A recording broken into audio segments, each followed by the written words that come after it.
All right, so we're back here at Ship It Racing Services for our second small son question and answer session. Today, Noah is joining me by himself. We're here at the alignment platform, the alignment area, the setup pad, the flat patch. It has a bunch of different names, and we have a Formula Ford here. My Mike Manning's Crossle 45 Blanche, as she's affectionately known. This car, we are getting ready to go to the HMSA event at Apex down in Arizona next week. So we're running across the platforms for final checks before we put it in the trailer and make sure everything's ducky. Tested this car last week, or sorry, a week and a half ago. So doing a bit of a set down to see where I ended up at the end of that test day, and then making any fine tuning adjustments before we go. So I've got Noah here with me today. And is there anything you'd like to know about, Bub? What would you like to talk about? Why do like they have these weights, like these things filled with weights? Those are called carboys. I don't know why they're called that. I don't know why I know that. But anyway, they're little plastic jugs that we fill with lead shot. Okay. And so one of the most important parts when you're scaling a car, when you're doing a corner balance and alignment, wheel alignment, is consistency. Okay. So measuring the same way every time. Measuring the same way every time means that you put the driver weight in the car. So in other words, you're trying to um, I'm going to mix up my words here. You're trying to create equivalent of what the car is like on track. So you put a driver weight. So this weight, this is supposed to be daddy. Okay, that's 175 pounds, which is pretty close to daddy. So with my helmet and stuff like that on. So each one of these has a weight on it. See, 25 pounds, 25 pounds. These are 30. Okay, those are 5. And then this weight right here, and then this little weight down here, that's to take place in the body work. So what I do is I roll the car up on the platform. I weigh the car, then I take the bodywork off and I see what the difference is, and then I ballast up in various areas around the car to make the car weigh the same with the body off. So that way when I'm aligning it, it's as if the body is on it, but the body isn't on it. Okay? What's so important about putting it on the alignment platform? Again, well, that's a good question. So again, it's consistency. Okay, so this alignment platform is made by a company called MK Technologies, and it's a big piece of aluminum. Okay, these are called bridges. Okay, and then these are your ramps that go in between. And so what you do is you set these things up, bud, and then you level them out. Okay, you make sure they're dead flat. Okay, and then you make sure they're flat relative to one another. So if you imagine a marble, okay, and you put a marble dead center, it wouldn't roll. It would just sit. Okay, the idea is that this is a completely flat patch. The reason that you're doing that is consistency. Okay, so a racetrack is never flat, right? It's always moving. It's rolling. It's got bumps. It's got wiggles. Okay, but that's so you wouldn't be able to use that as a measurement because the car is not going to going to give you consistent readings. So if you come to a thing like this always allows you to come back to one consistent place to measure. Is the racetrack flat? No. Are the corner weights going to be the same on the track? No.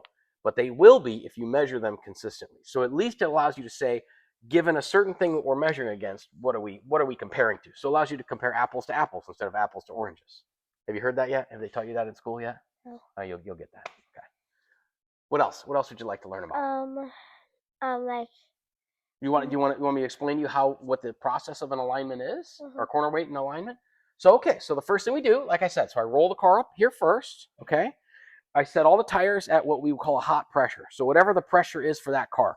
So for a Formula Atlantic or a Formula One car, we know what we want to see for a hot tire pressure.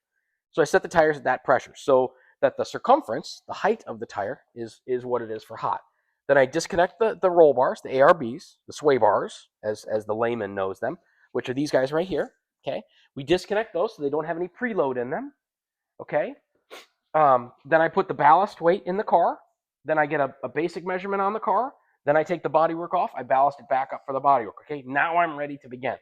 There are five points that we're looking for to measure. Okay, ride height, corner weight, camber, caster, and toe. Okay, that's not really in any particular order, but those are the five key things that we're looking for. Then there are versions of those. So your ride height front, your ride height rear. The difference between those two is rake. I mean, technically, that's the angle of the center line of the car. But on a car like this that has a full-length chassis, you can measure front and rear, and that can be rake. Tilt, which is the amount of angle that the chassis sits at. Cross weight, which is the difference between opposite corners.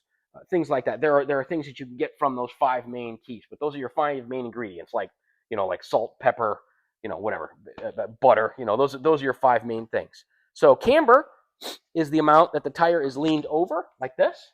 Okay. Either if it's leaned in like this, it's negative. If it's leaned out like this, it's positive. Caster is the amount that this is leaned back. You know how your bicycle, how when you start to turn your bicycle, how the more you turn it wants to fall over, right? That's caster. Okay. So on a race car or on a car, caster is from this point to this point. Okay. So the amount that this is leaned back, that's caster. Okay. So what you're changing is you're either bringing that forward or bringing it back. The more caster you have, for a driver, he feels a heavier steering wheel. Okay, but he can also feel when that inside rear starts to go light. So you want to balance caster for what the driver likes, but also more importantly, what kind of differential you have, how much caster you can run. How come? Camber. Oh, sorry. Go ahead. How come you don't have like the body work on it when you usually do it? Just makes it easier to work on. Just you can get in there and get all the stuff right. You can see all the stuff. You can touch all the adjusters and things like that. Toe is the way that your wheels are pointed. Okay, so stand here. Come here. Stand right here. Turn around. Face the front. Okay. Now point your toes straight ahead. Okay. Now point your toes in. Okay. That's toe in. Okay. Point your toes out. That's toe out. Okay. So imagine if you're driving down the road like this, like a duck. Okay. Or imagine if you're driving down like this. Right. So different amounts of toe give you different things for different cars. Okay. But a good rule of thumb is if your car needs a lot of toe in either end, there's something else that's wrong. Something geometrically that's probably wrong. So toe is sort of a band-aid. You shouldn't have a lot of it on any proper race car. Maybe a sedan or a door car or something, but we don't work on those. So corner weight. And then corner weight is literally the weight. So that's what these little guys right here, these are load cells. And they're measuring the amount of weight on each corner. So you want to, for a starting point, we generally want the front to be the same between left and right and the rear to be the same between left and right. Some cars that's tough to match, like a sports racer, that's tough to match. A sedan, it's almost impossible to match. Another reason why we don't work on those. But for a Formula car, you can get them really close. And then from there, fine tuning, we'll run cross weight and stuff like that. But those are our basic things.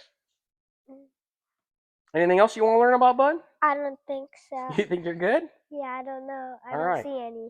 Well, we do alignments on a bunch of different types of race cars, and the alignment platform is one of Daddy's favorite things to do. So I was like, it helps when you're a driver to be able to think about what that guy is going to be experiencing when he's driving. So you're trying to make the car work good for him. Do you have a favorite part of working on a race car? Anything at all? Yeah. I like wiring.